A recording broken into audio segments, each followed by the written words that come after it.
그러면 제가 다 해주세요. 진짜 저도 이게 2년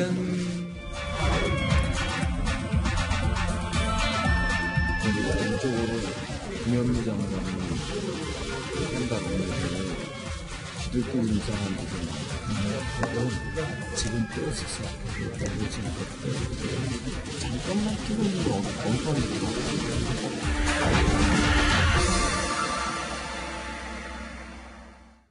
자, 속마음을 들킨 걸까요? 이인영 민주당 신임 원내대표 그리고 김수현 청와대 정책실장이 자 마이크가 켜진 줄 모르고 저런 대화를 나누다가 굉장히 뉴스가 되고 있습니다.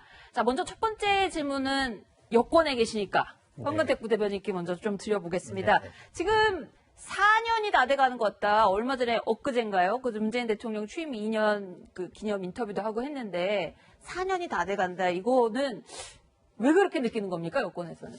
근데 아마 이제 이게 뭐 2년이냐 4년이냐 레임덕이냐 이게는 아니고요. 이게 사실은 어찌 보면 관료사회와 우리 정무직 공무원들이 항상 겪는 문제예요. 국회에서는 사실은 1년 365일 얘기가 나옵니다. 특히 뭐 국정감사라든지 자료를 요청하거나 어떤 정책, 청와대에서 이제 정책을 집행할 때마다 항상 나옵니다. 그리고 청와대에도 보면 이제 그 관료사에서 온 분들이 있거든요. 이런 분들과 어찌 보면 이제 정무직에 있는 분들이 나온 얘기라 제가 보기에는 뭐 정책을 수립하고 특히 이제 집행하는 과정에 잘 안 된다. 이거는 꼭 제가 보기에 어느 한 정부의 문제는 아니고요. 항상 있는 문제예요. 공무원들이 뜻대로 잘 안 움직여진다. 저는요, 사실 저 이야기들 중에서요, 이인영 원내대표가 뭔가 군기를 잡는 듯 따겠다는 그런 뉘앙스를 얘기한 부분이 굉장히 좀 흥미로웠습니다. 다시 한번 얘기를 듣고 관련 얘기 조금 더 나눠보겠습니다. 정부 관리를 좀 들드는 게 그러면 제가 다 해주세요. 진짜 저도 이게 2년 저 정치부장을 오래 하셨으니까 이도현 의원님 잘하실 것 같은데 원내대표가 뭘 할 수 있나요? 관료들을?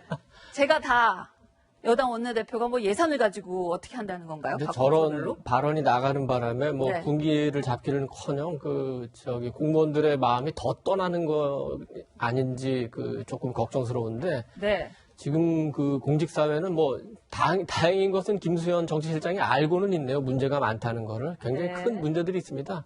가장 우선적인 게 이제 그 적폐청산, 전 정부 정책들을 또는 인물들을 이제 적폐청산이라는 이유로 이제 숙청을 하게 되니까 공무원들이 굉장히 몸을 사리게 됩니다. 그리고 일부에서는 교육부에서는 국정교사 관련해가지고 실무 공무원들까지 사법 처리를 하려고 시도를 한 적이 있었죠.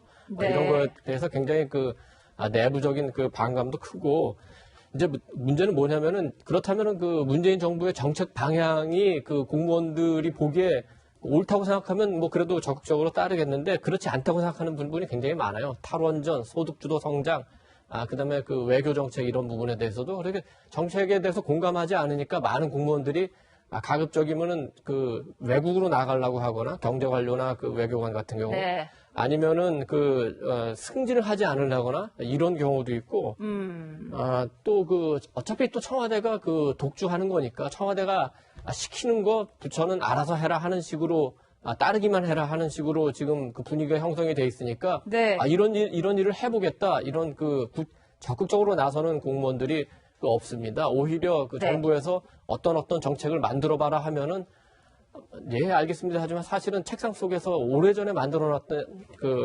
정책을 그냥 거의 그대로 내놓다가 최근에 경제부총리나 여러분이 망신당한 적도 있었죠.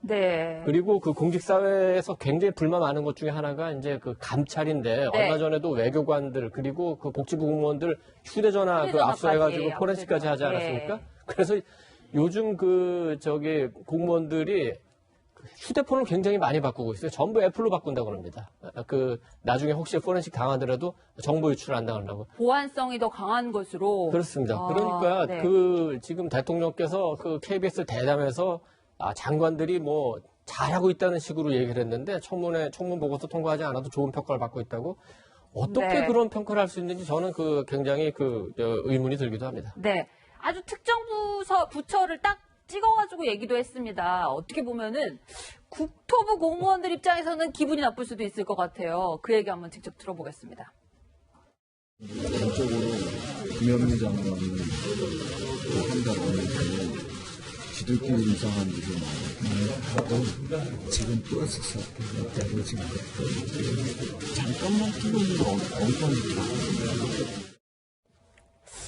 현근택 부대변인께 좀 여쭤봐야 되겠습니다. 다시 이상한 짓 자기들끼리 국토부 공무원들 지금까지 정부에서 하자고 했던 부동산 정책이라고 하든지 뭐 여러 가지 청와대에서 추진하는 정책들 정말 강하게 드라이브 걸면서 했는데 이상한 짓을 한다는 건 또 무슨 말? 저도 이제 아마 이제 지난번 이제 그 최종호 후보인가요? 이제 한 달 정도 그 인사청문회 하면서 사실상 이제 물러날 장관 아니냐 이렇게 했었던 것 같은데 네. 그 뭐 이상한 짓, 엉뚱한 짓이 무엇을 말하는지는 저도 사실은 정확히 모르겠어요. 근데 아마 취지는 이제 공백 기간에 장관이 약간 흐드러진 기간에 뭐 제대로 저기가 안 됐다 이런 얘기인 것 같습니다. 구체적인 내용은 저도 정확히 잘 모르겠습니다. 관료들 공직기강이 해이어졌다는 뜻인가요? 그러니까 그렇게 표현할 수 있어요. 그러니까 엉뚱한 짓이 뭔지는 뭐 본인도 알겠죠. 많은 두 사람만. 그러니까 뭘 엉뚱한 짓이 많은지 알 수는 없으나 어찌됐든 간에 권력 교체기가 되면 사실은 밑에서 잘 안 움직이는 것들이 있어요. 어차피 뭐 지금 한 달에 봐야 새 장관 오면 조금 디테일한 거 바뀔 수도 있으니까 그때 하자.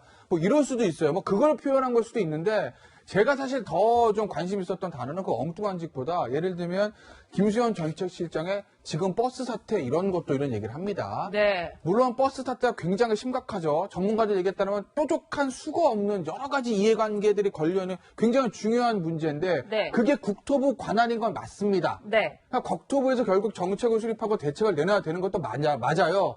근데 청와대 정책실장 이인식이 그때 장관 바뀌고 김현미 장관은 업무 공백이 있어 그 한 달 동안 공무원들이 잘 뭘 하지 않아서 이 버스 탔다가 일어났다. 이거 아니겠어요? 네. 그러니까 어떤 의미에서 보면 결국 이제 모든 거의 근원은 주 52시간 이게 시작한 이거부터인데 네. 결국 그 정책 청와대에서 입안해서 이제 물론 뭐 야당도 동의해가지고 입법이 된 거긴 하지만 입법까지 간 것 아니겠습니까? 네. 근데 이런 모든 것은 공무원들 실무자들 책임이다. 국토부 공무원들 잘 움직이지 않아서 버스 사태가 일어났다라는 그 인식. 나는 정말 열심히 잘했는데 왜 공무원들이 움직이지 않고 왜 야당이 반대해서 왜 부작용이 생기게 합니까라는 그 청와대 김수현 정책실장의 인식에 네. 제가 정말 1도 동의가 안 됩니다. 네, 최진봉 교수님께 좀 여쭤보겠습니다. 1도 동의가 안 된다고 했는데 네. 어쨌든 뭐 관료사회가 전문가 집단이기도 한데 네. 자, 공무원에 대한 갑질이다 뭐 이런 얘기가 야당에서는 나오고 있거든요. 팔비틀기 아니냐 이런 식으로 얘기를 하는데 어떻게 보십니까? 팔비틀기였으면 말을 잘 들었겠죠. 팔을 비틀어가지고. 근데 아무튼 저는 이렇게 생각해요.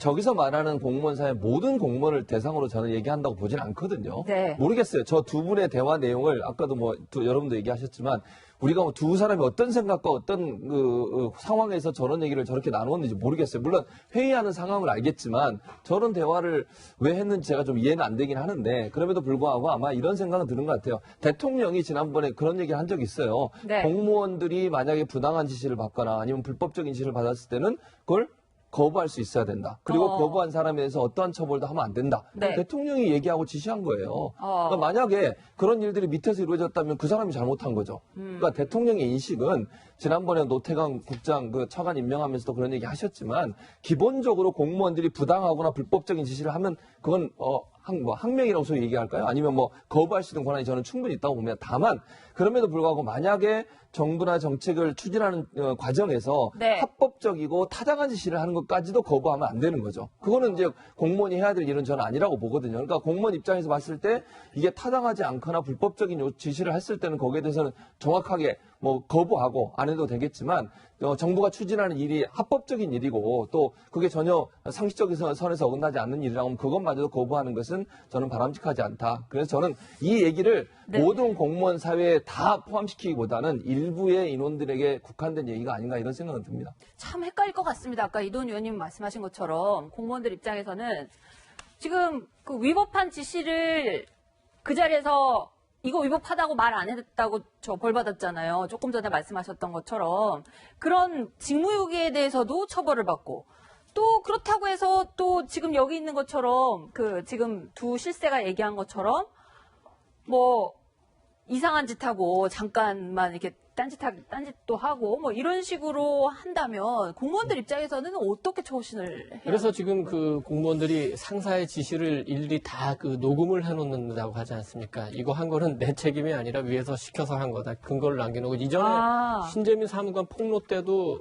뭐라 그랬죠? 그 메모를 남겨놓는다 그런 그 얘기가 있었죠. 네. 그런 식으로 다 그 자기 살 길을 찾으니까 이게 이제 제대로 그 적극적으로 움직이질 않고 이 그 버스 그 52시간 관련해서는 사실은 그 제 기억으로는 이게 1년 전에 이제 52시간 그 정책이 결정이 됐을 때 네. 이미 그 국토부에서 이거 1년 안에 버스 52시간 해결하기 어렵다는 얘기가 있어서 그게 보도까지 된 걸로 알고 있거든요. 네. 그런데 이제 정부에서는 그 버스 운전사들이 장시간 운전하게 되면 사고 위험성이 커지니까 청와대는 좀 그 밀어붙인 측면이 있는데 그럼 그 1년 동안 지금 청와대도 그렇고 그 김현미 장관도 그렇고 국토부도 그렇고 아무것도 안 한 게 되지 않습니까? 네. 이제 와서 지금 또 당정청 회의하고 뭐 부랴부랴 또 대책을 마련하려고 하는 거 보니까 그런 건 굉장히 큰 문제.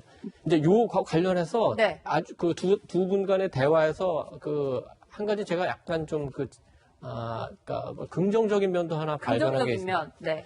이게 많이 알려지지는 않는데 대화 첫머리에 어떤 게 나오냐면 김수현 정책실장이 뭐라 그랬나요? 이걸 계기로 경제도 바꿀 건 좀 바꿔야 될 것 같아요. 분위기도 이렇게 얘기를 했어요.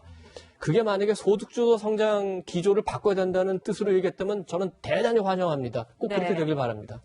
김수현 실장께서 저 얘기가 뭐였는지 좀 뭐 구체적으로 기자들한테 한번 해명할 기회를 가지면 어떨까 하는 생각이 듭니다.